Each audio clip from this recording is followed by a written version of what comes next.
ଆଜି ଏଇ ଯୋଉ ଏସିର ସର୍ଭିସିଂ କରିବା ପାଇଁ ଆସିଛୁ, ତ ଏଇ ଏସିର ଆମର ଦେଖନ୍ତୁ ପୁରା ନିଶ୍ୱାସ ପ୍ରଶ୍ୱାସ ପୁରା ବନ୍ଦ ହେଇଯାଇଥିଲା। ତ ତାକୁ ଆଉଥରେ ଆମେ ଜୀବନ ଆଉଥରେ ଦେଇଛୁ ଏସିର।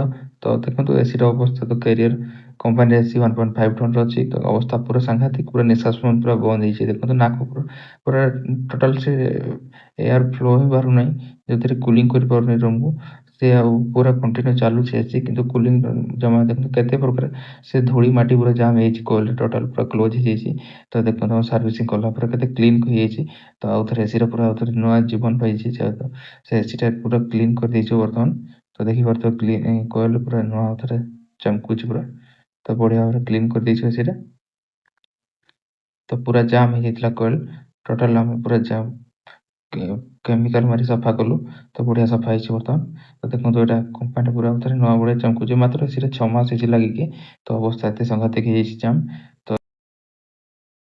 ଦେଖନ୍ତୁ ଏଇଟା ବର୍ତ୍ତମାନ ଆଉଟଡୋରଟା କ୍ଲିନ୍ କରୁଛୁ। ତ ଆଉଟଡୋରଟା ବି ପୁରା ଜାମ୍ ହେଇଯାଇଛି। କି ପାଇଁ ଏଇଟା ପୁରା ଡଷ୍ଟ ଏରିଆରେ ଅଛି।